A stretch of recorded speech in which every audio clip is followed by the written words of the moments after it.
So welcome, Jillian. Hi, thank you so much for having me. You're welcome. So so that we can sort of set it for an audience, I was not familiar with this guy, believe it or not. So the He's case that we're new talking in about, terms of the public stage, yeah. the probably one of the most prolific, everyone wants to claim that, serial killer Mhm. named Sam. We're going to go with Sam Little. He had Everyone does want to claim that, but the FBI what do they confirms call? this one. He's the most prolific serial killer in American Correct. history. And I guess Yes. we've got I looked up his stats based on his confessions that we're going to find you're a big part of recording that he says 93 and the FBI says 60, if I've got that right. His confessions are 93. Those are official confessions to the FBI. And now it is actually 63 when the copy of the book, the next edition of the book will take a new fact check and some updating because I have had the privilege of moving 3 points on the map since that copy was written and went to print. Now, I do have to, this is for my listeners, and so sort of prefacing it for you, the case is fantastic, your writing is fantastic, it's corny, but it is a page turner. Don't be afraid. Corny? Don't be afraid when you see my public. You're saying it's a page turner is corny. I was like, my book's not corny. When my audience sees the number of pages, almost 100, I have it as a Kindle, so I don't know if that's the true number, but about 100 pages are pictures, documents that are not, text, but doesn't matter. All of it is like I said, I just kept going. And when I first picked it up, and took us a while to get you and I to get together, so I've reread it. So it's a fantastic. Yeah, it took it definitely. I really had to rally for the length, and it took people really actually reading the book to say, wow, this reads, I read it in a night. It does. And that's always a great compliment to me. I couldn't put it down. My comment about the book of when I first picked it up, and I didn't know how it read. In other words, so it starts with some, obviously from your interviews with Sam Little. We'll obviously get into it in order how you got to do those and that, but you're hit right away with that. The book is raw. It is it's just raw is all I can say, but it's honest and raw. So here we probably will not get into the nitty-gritty of how he said he did things, certainly sexually. So as far as his murder techniques, which were strangulation and that's open season, but I will probably try to steer away from that, because for me it's important, especially if you want to read the book, you want to do that. But I think to understand the story of how you brought this out, and you also, spoiler alert, you solved one of the cases. More than one, yeah. So that is what is so amazingly important about this, not how lascivious he was. Yes, but I do think it's important to say, because all of us have the question why. I promise somewhere on that list of yours is the question why. That he was a sexual strangler. Why on here? So that while I don't want to indulge in the gruesome details, we're talking about murder. Murder most foul. It's not the prettiest of subjects, and that doesn't mean that we have to wallow in the details of the coroner's reports. But I do think we need to talk about just sort of the general why, what strangulation is, in terms of ownership, which has an overlap with sexuality. Well, and also and there's other people out there like Ted Bundy. Obviously, they became sexually aroused, but in most cases, a lot of rapists kill just kill. They want to kill their victim or their witness. It's not right. Rapists will kill the witness, and killers serial killers definitely of a sexual vein. Generally will have their whole own sort of purpose. And he's one of those. Mission. He's got his own thing going. Yes, so let's back up a little bit and give my audience a little bio Well, who I am. Yeah, well, How did a nice girl like you wind up in a men's oh, maximum security prison like this? well, yes, and you Yes. certainly. I'll put this in and take it out. If we don't do it, you certainly can talk about your harem days. Do you Of want to say? course. Do you want to? Yes. Okay. All right. This is my fourth book that's been published. There's one practice book that will live forever in the drawer. My subject matter really has ranged, but always tends to be on the edgy side. My first memoirs is called Some Girls, My Life in a Harem, and is about the relationship I had with the Prince of Brunei when I was still a teenager.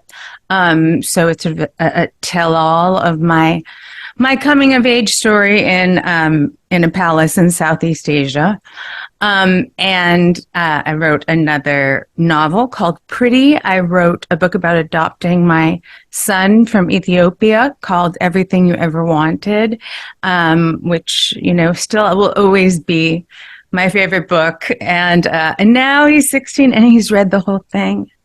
He's read the whole thing and he loves it. It's really, that's the one that I'll always hold in my heart. And then here we are, which is really my life's work.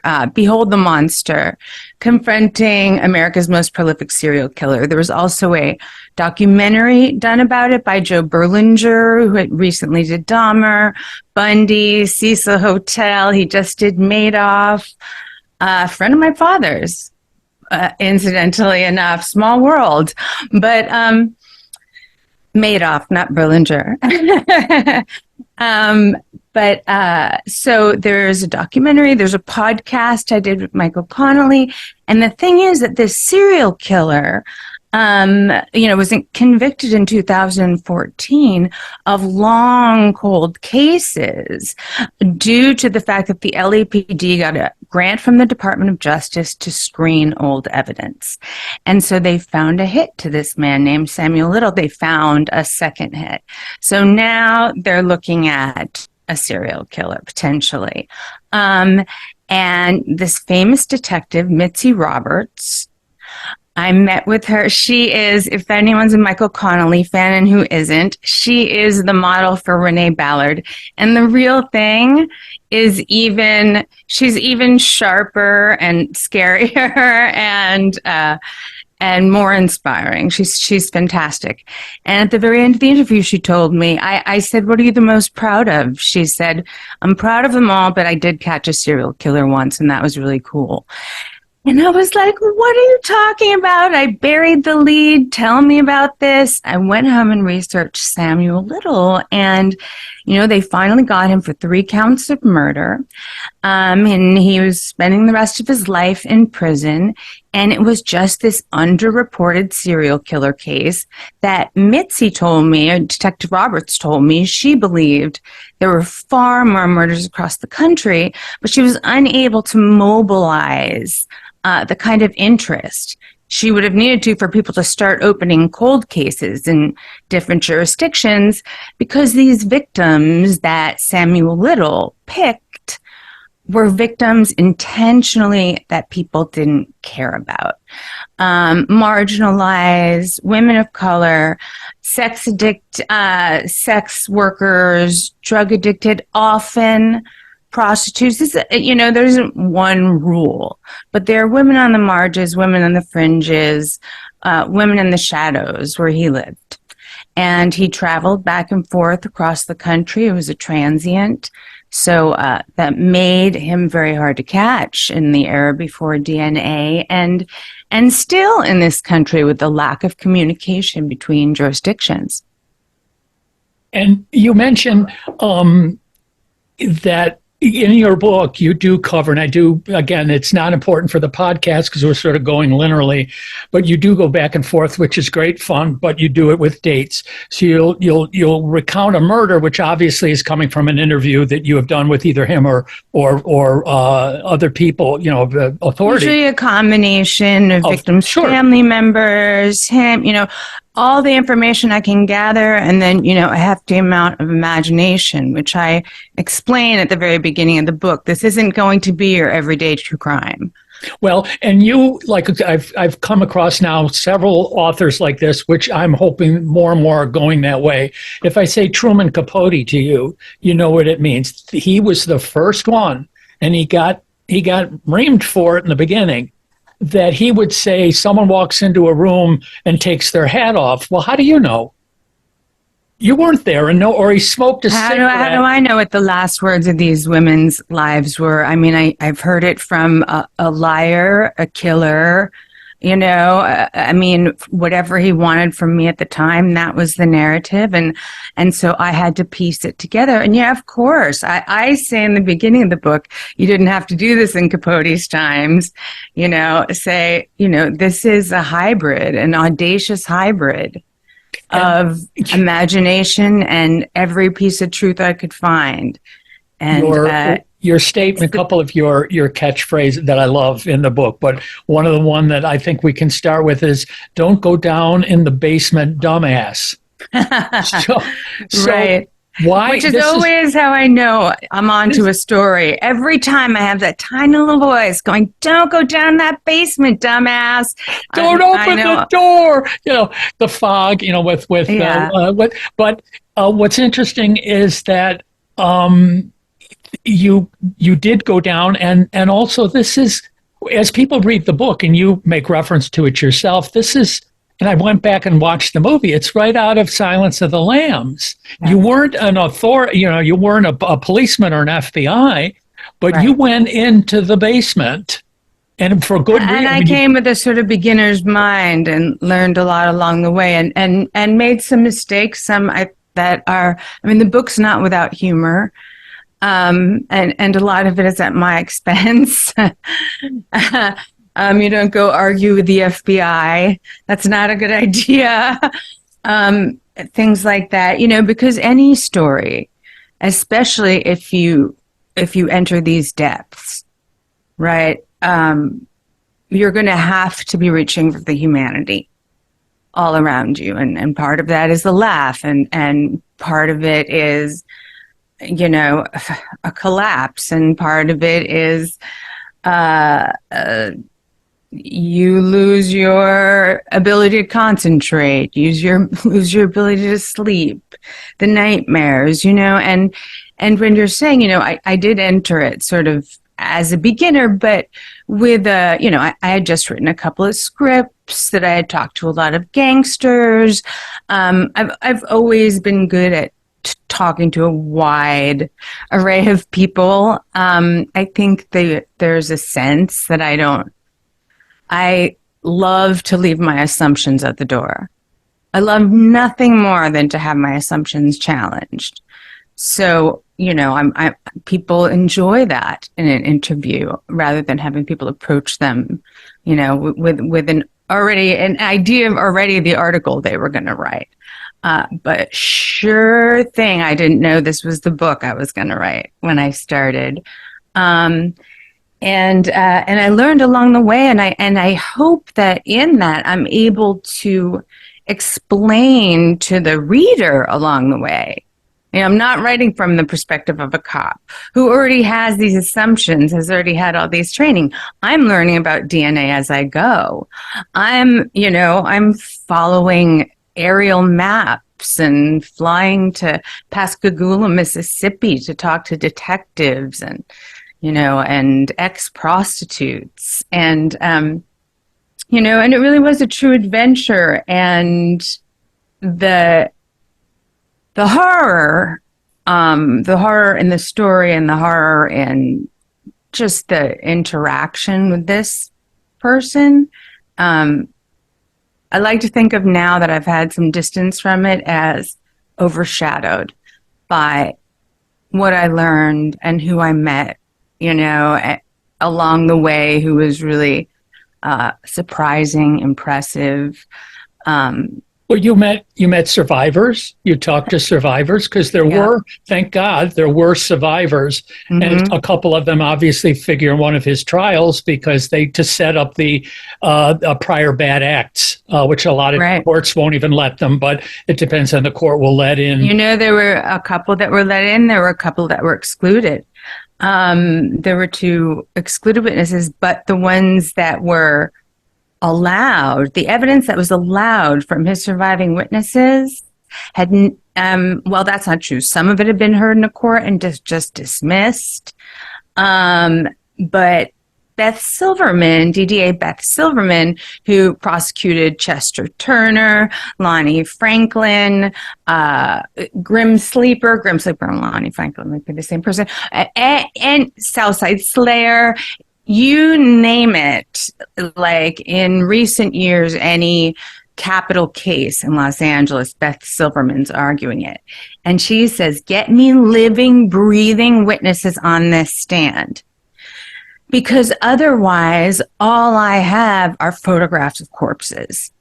And here's a living man. And it's much more easy to sympathize with that. So she, was able to assemble this group of women who somehow, even after they had been treated like dirt for years, give them one more chance and come and testify in Los Angeles. And their testimony was essential.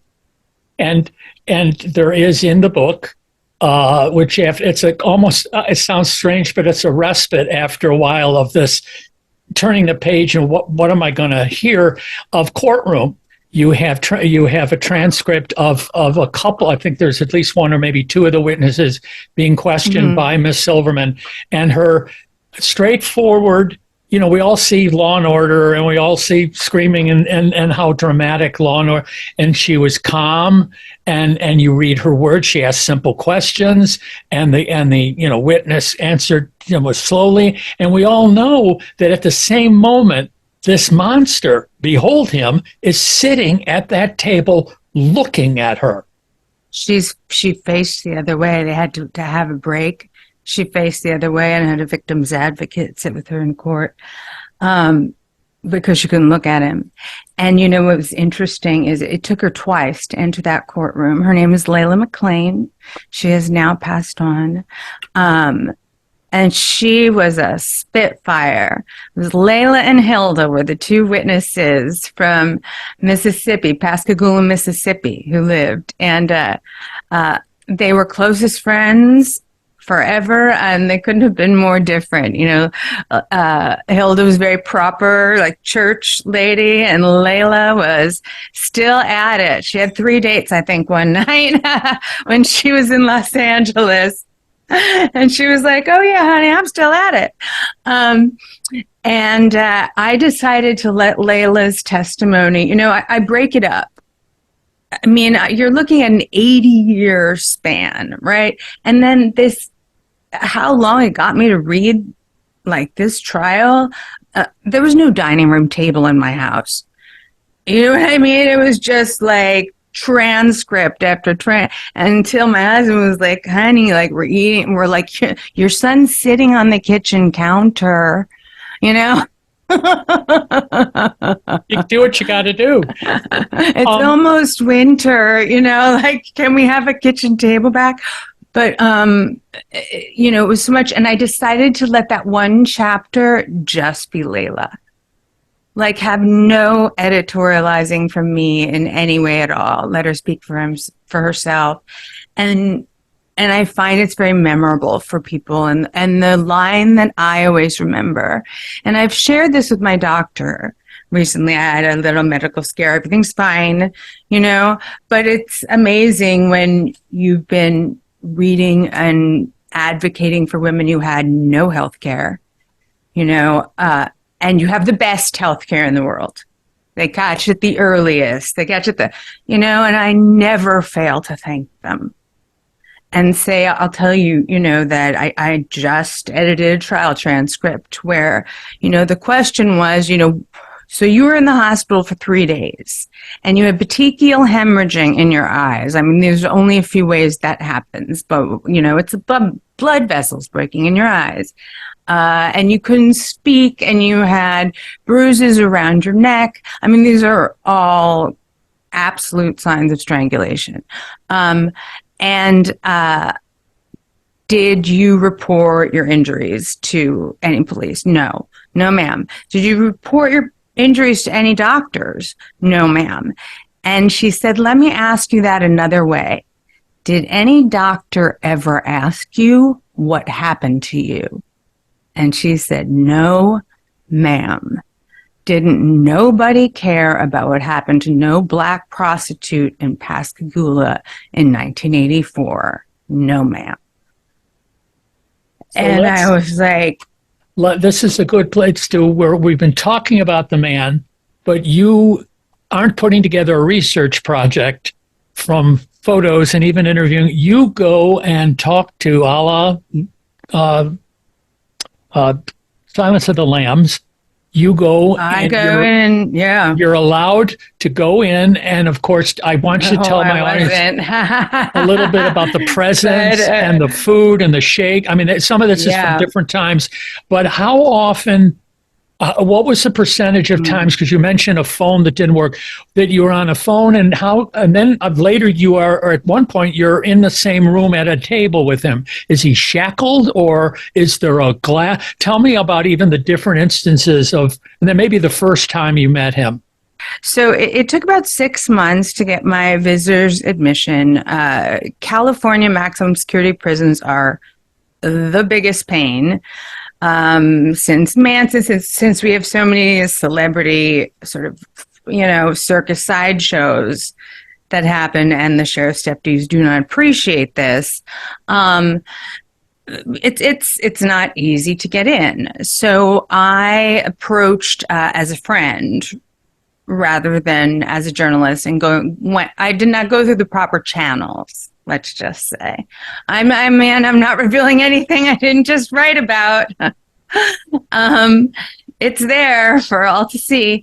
I just said I was a friend, and it took about 6 months. I wrote back and forth. He gave me a whole bunch of BS about, his upside down case, and he has a whole a victim narrative, paranoid, ranting victim narrative, the same thing we've heard in every documentary. The police, they framed me. I was just in the wrong place, the wrong time, just a lucky guy, blah, blah, blah.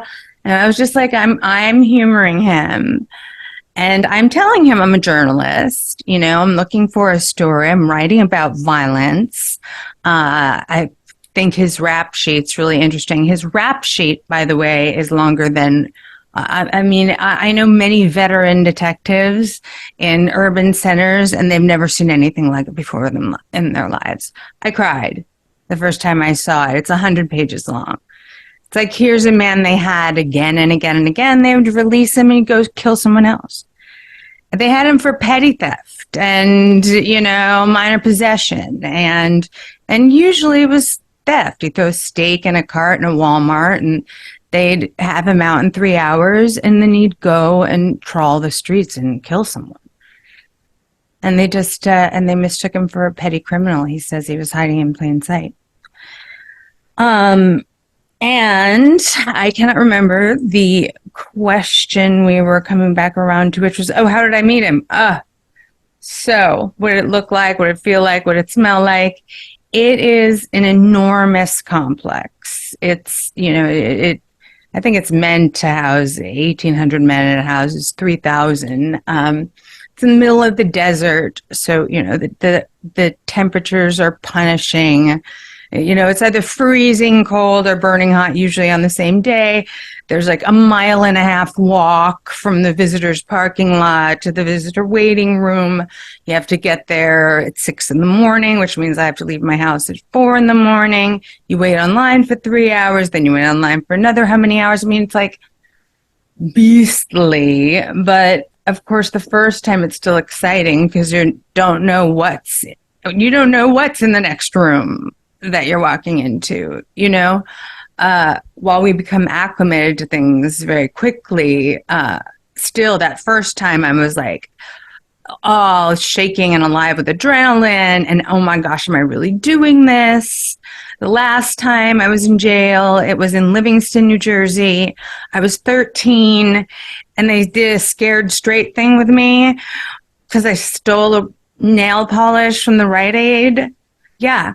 13 years old, they dragged me out of the mall in handcuffs behind my back in front of my friends, in front of the bagel shop where my friends were there.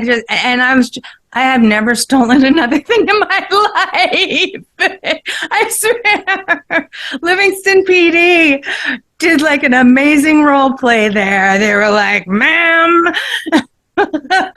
or miss. I suppose I was a miss. Miss, empty your pockets. Just wanted this Wet and Wild. It's only $1.50. But in any case, so I didn't know what was going to be in the next room, and it was very Silence of the Lambs with less sort of leaky stone walls, but finally a big gate opens. You step inside, it closes behind you. The next one opens. You walk in, and I just sort of followed the families to their blocks, and I knew I was going to B block. I hoped that was where I was going. I remember it was so windy and so hot. Like my hair was all like lashed to my face, and I was trying to see, and all the sheriff's deputies are running by you, and flak gear, and I walked into this room, and where are the telephones? Where's that glass thing where you do the hand? I was all ready for it.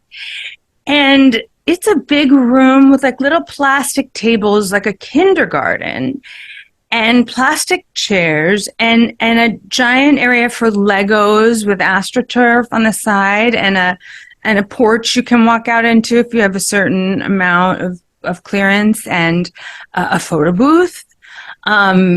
Vending machines all around the sides, microwaves that are only for your visitors. Now, I was prepared for this because I know enough scumbags that had done time there, so I just called them in advance, and I said, what do I need to know? They said, bring quarters, like lots and lots of quarters, because you'll need them for the vending machines. If you don't bring quarters, you're not cool.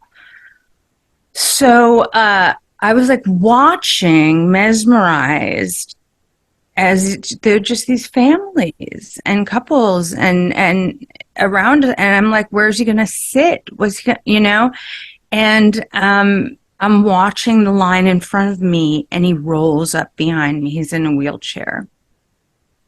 He rolls up behind me, and he's like, you! And it was a full jump scare. I mean, it was it was an actual jump scare. And I won't say I didn't watch Silence of the Lambs 1,000 times before I went in there, and had that kind of romantic image in my mind of what this transactionality was going to be, and that was partially quite true. And then also, I studied interviews done with serial killers before. My aunt's a very famous psychiatrist. I have a ringer. So I didn't just walk in there a total greenhorn. But he did scare the daylights out of me that first minute. And then I just sort of was looking at him, and I'd seen the pictures and in the newspaper articles, and there was just something very almost translucent about him, like this very palpable absence to me to begin with. And he said, you're my angel from heaven. You knew I was lonely, and God sent me you. And his appeals were long over. I walked in at just the right time. He was just getting ready to confess to a Texas Ranger who is famous for being the serial killer whisperer. He just needed a Texas case. This is Jim, right? This is Jim? Is Texas Ranger Jim Holland, yes. James B. Holland, Company B. And there's another character I never expected to run into. Like I said, this story has given me far more than it cost. I think in the end, I don't know. Check with me in a few years.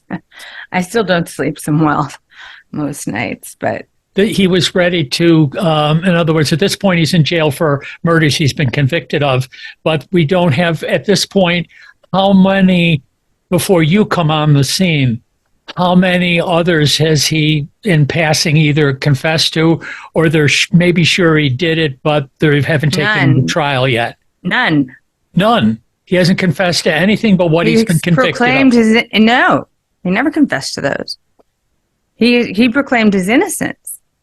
By the time I actually got in and was speaking with him, Jim Holland had already spoken to him. So he had, like, the dam was cracking.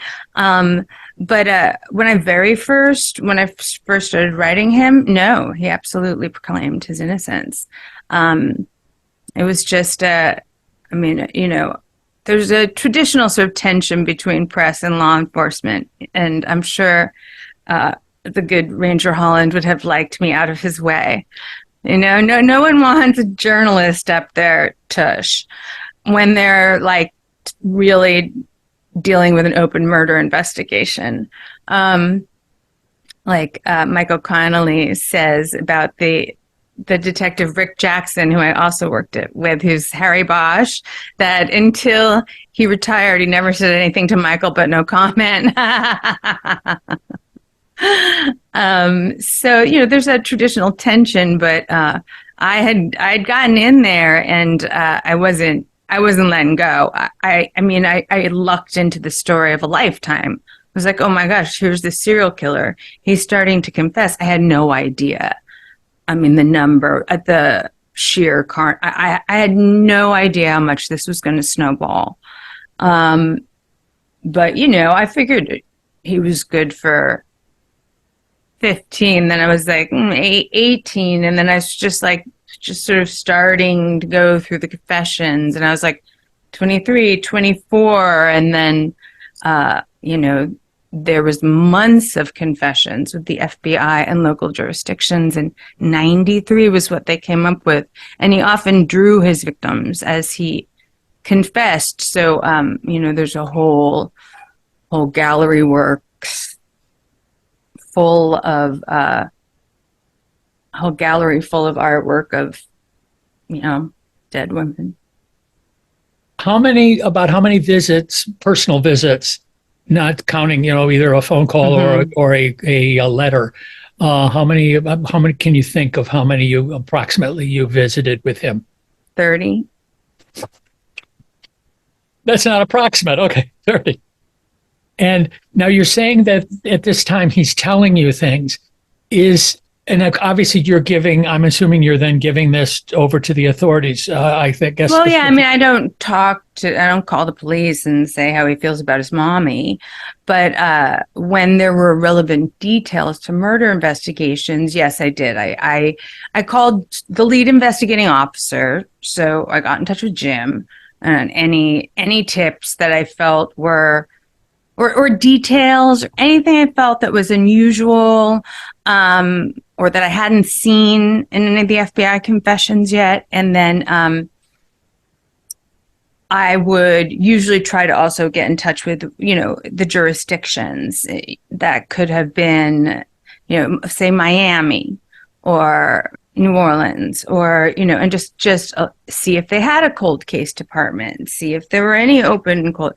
Knowing that, the FBI would do their due diligence on that too. But, there were a few phone calls I've got during this investigation that I'll never forget in my life. They were incredibly meaningful to me, and I think maybe like you never forget your first or something, but we were at the Grammys. This is in the book. And my husband and I always like to joke, let's go lose another Grammy. But so there's always that tension between, I know that I'm in this sort of otherworldly and fantastic situation of being at the Grammys, and here's this person, here's that person. I'm like, look, Zendaya, I'm running for the bar, but I'm sorry. You're at the Grammys for why? My husband's a musician because he Okay, was nominated. nice. Can you Yeah, tell me his? Can you we've tell been me? nominated for a bunch of Grammys. Yes, he plays bass for the band WHEEZER. So, yeah, so we were at the Grammys, and that was when I got the call that this piece of information that I had given the Texas Ranger had led to a solve in Omaha, Nebraska, Agatha White Buffalo. And like you said, we don't need to talk about the details that I was able to provide, but what they did was pinpoint a particular location, and also like position of the body, and ethnicity that hadn't been in the earlier confessions. So they were able to solve that case, and I just remember hiding behind a column, and everyone was going in, and you can't be late at the Grammys because they will give your award away without you. They have a very strict schedule.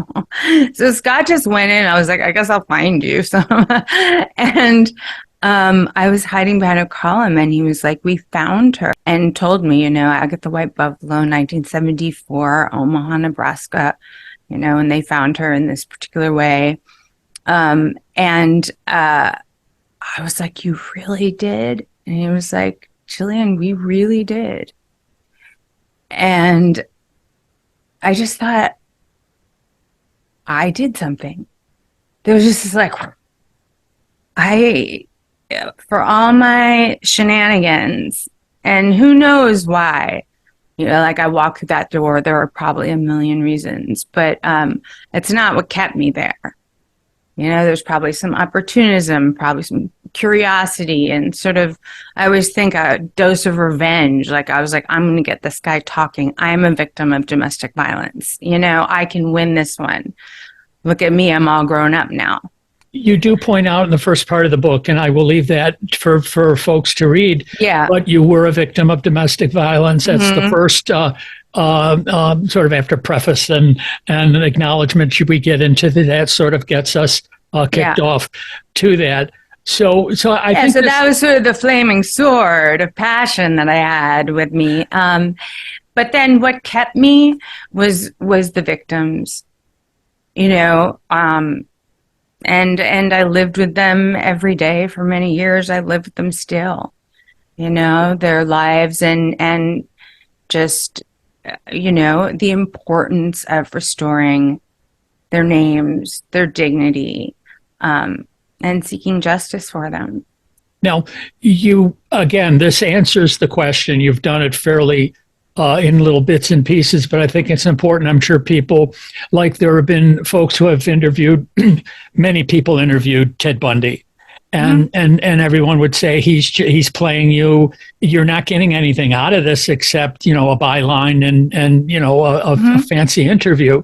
Your purpose was not financial, because you weren't. I mean, as you said, he's a liar. He's a cheat. He's not. He's self-serving. Right. But if at the same time you're getting information that leads to closure for families and possibly more convictions on him.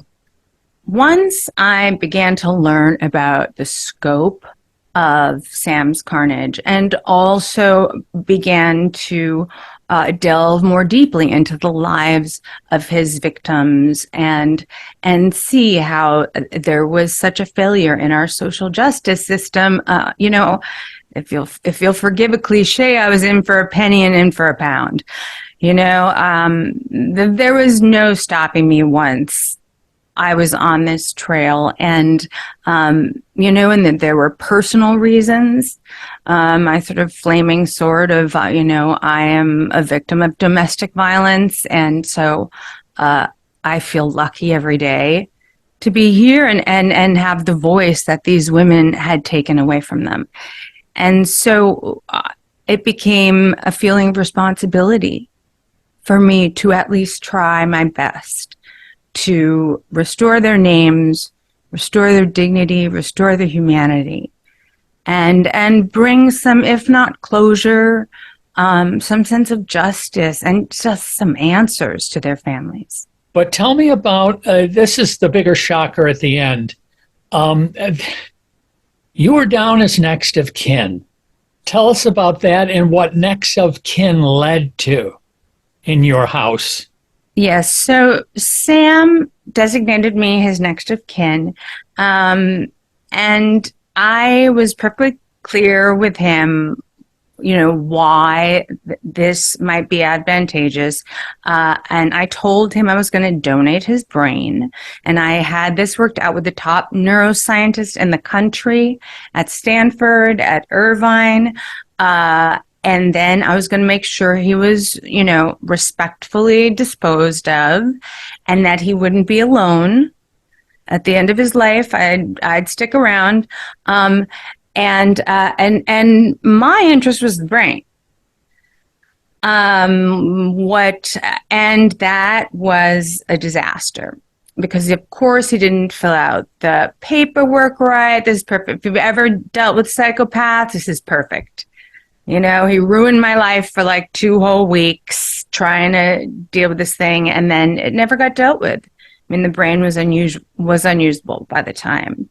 And anyway, a year later, I get a call with an apology from the coroner's office, and they say, we recognize that, this was wrong, and we are going to send you all the stuff. And also, we have this box of ashes here. Would you do the favor of just an aside for any true crime fans who might want to mull this over a little bit.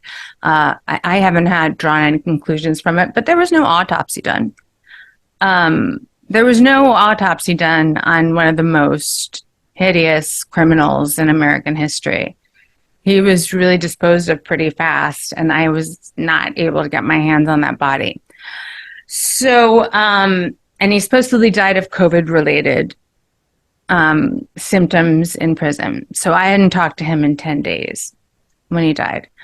In any case, my 11-year-old was homesick from school that day. I got that call from the coroner's office, and I had no childcare, and I had to take his sweaty little feverish hand and be like, Jovi, we're getting in the car.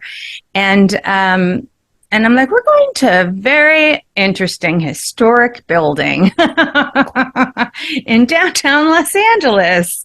It's called the coroner's office. And he was like, nice, Mom, real nice. And I was like, Jovi, do you like shoes? Because otherwise you get a job. Okay, this is my job. So we totally walked up, picked up that box of ashes. It's like a plastic box about yay high. It's about exactly the size of a bread box, I imagine, if I knew what a bread box looked like. But and I actually took the ashes out and weighed them because I was curious, and they weighed 8.2 pounds. And then they're in this box, and now we've moved them. I decided it was time. But it oddly didn't freak anyone out. They're just there by the sponges until I could figure out what to do with them. I got a safe, and storage space and all of that, but and for the art and stuff too. And hopefully there'll be something useful to do with them at some point. But yeah, I was like, this should be creepy or freaky or spooky or something. But like, I never found any of my interactions with him, rather, or I've never found any of my well, then I guess it's a Freudian slip then. I never found any of my interactions with him spooky. I mean, there were moments that were scary when he was angry. Like he would rear up, and I thought it became clear that it's easy to forget when you're just talking to someone, they're another human, they're sitting next to you, like how capable this person is of just snapping your neck. And And there were a few times you reminded me of that. That were really scary. But otherwise, those words are far too twee. You know, it's not the Halloween haunt. It wasn't scary. It was like something deeply disturbing that I'll grapple with for the rest of my life. Well, that's why to stare into that sort of abyss. Yeah. The book is, again, I tell ladies and gentlemen, it's Behold the Monster by Jillian Lauren, and we haven't been able to cover. I wanted to put a voice to I want you to read the book, and because we have the image of Clarice and hanging from the bars and all that, and so this is almost worse. It's calm. It's, like you said, he's a little creepy. But as you sat there, I know you're trying to be a journalist and write things down and remember things and even feelings. He was a human, though. I mean, if you walked and bumped into him in the hallway, and yet you had to wrap your mind, everything he's telling you. I mean, he's lying, but the killing is true. Mm-hmm. You have to sort of fracture your sense of identity and really compartmentalize. And I started to see the parallels between what I imagine what would have been his life and the amount of compartmentalization you'd have to do to be engaging in such extremely antisocial behavior and still be functioning in the world. Which he did do. I mean, he functioned. I mean, it's not like he just, kept killing. He was a transient. He wasn't one of these who had like a family and a job and but he made it by. And you said a little bit about it earlier. So again, this is a wrap up. So now after this period of time, you say you're kind of dealing with it. The nightmares are less, or the feeling of memory is you're sort of moving on to your next topics or your next jobs, next projects?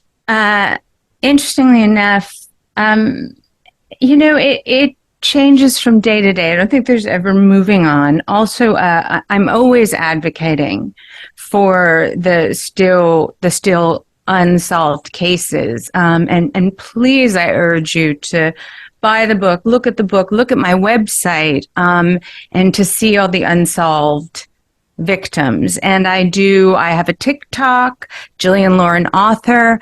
I'm Jillian Lauren at Instagram. And those are my primary. I think I quit my Twitter like 100 times, so I always have like 3 fans. But check out my TikTok, check out Instagram, and I'm talking about missing persons. Maybe somebody. Maybe you can help amplify the image. Maybe you can just bring some awareness to the issue of, people being treated differently based on their social status, based on their skin color, and look toward, Lady Justice having more of a blindfold. It's up to all of us. And so, please follow me and let's do it together. That's wonderful. And I do want to point out that in the book, you have several pages that list service agencies that can help.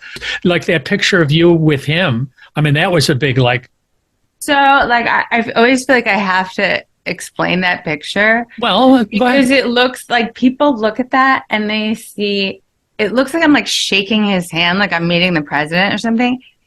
This is what happened. Sam is in a wheelchair. And you can buy, like I said, there's a photo booth. It's not quite a booth. It's just a background. And then, they have some of the trustees who will take pictures. Mm-hmm. There's a $2 token. Okay. So I got one. Sam and I go over there. He's rolling along beside me. This first day I met him, and I stand there, and he lifts himself out of the wheelchair, grabs my hand, and pulls himself up. So what you're seeing is not me shaking his hand. You're seeing him grabbing my hand and me pulling him out of the wheelchair. And I feel like my eyes look like Patty Hearst in that picture. Look at those eyeballs. I was like, oh, smile.